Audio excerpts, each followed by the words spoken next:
नमस्कार, दीप्स किचन मराठीमध्ये मी दीपाली आपलं मनापासून स्वागत करते। चला तर मग आजच्या आपल्या रेसिपीला सुरुवात करूयात।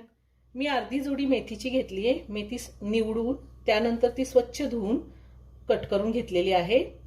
6-7 हिरव्या मिरच्या घेतल्या आहेत, 20-22 लसणाच्या पाकळ्या घेतल्या आहेत, चवीनुसार मीठ लागणारे, 1 चमचा जिरे आणि 5 चमचे शेंगदाण्याचा कूट घेतलाय। शेंगदाणे थोडे जाडसरच कुटून घेतलेले आहेत आणि आपल्याला तेल लागणार आहे। मी मिक्सरचं भांडं घेतलंय, त्यामध्ये मिरची, लसूण, जिरे मिक्सरला थोडं जाडसर फिरवून घेणार आहे। खलबत्त्यामध्ये जरी कुटून घेतलं तरीही चालेल।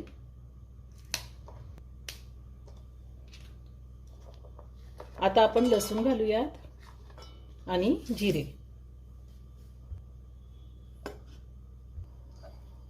मी हिरवी मिरची, लसूण आणि जिरे जाडसर वाटून घेतलेलं आहे।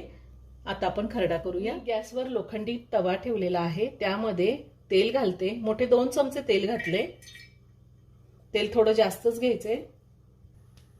तेल गरम झाले, त्यामध्ये आपण हिरवी मिरची, लसूण आणि जिऱ्याचं वाटण जे केले म्हणजे जो खरडा तयार केलेला आहे तो घालूया आणि छान 1 मिनिटभर परतून घ्यायचं आहे।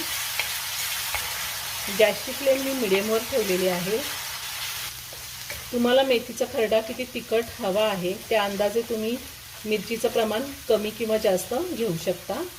आता 1 मिनिटभर मी हा खरडा चांगला परतून घेतलेला आहे। त्यामध्ये मी शेंगदाण्याचा कूट घालते। शेंगदाणे भाजून त्याचा कूट करून घेतलेला आहे। कूट थोडासा जाडसरच करून घ्यायचा आहे। शेंगदाणे घातल्यावर पण मी 1 मिनिटभर चांगलं परतून घेतलेलं आहे। आता ह्यामध्ये बारीक चिरलेली मेथी घालायची आहे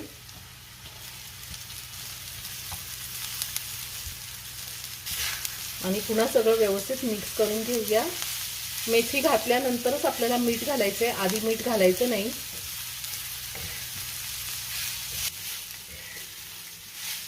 मी मेथी घातल्यावर सगळं व्यवस्थित मिक्स करून घेतलेलं आहे। आता आपल्याला चवीनुसार मीठ घालायचं आहे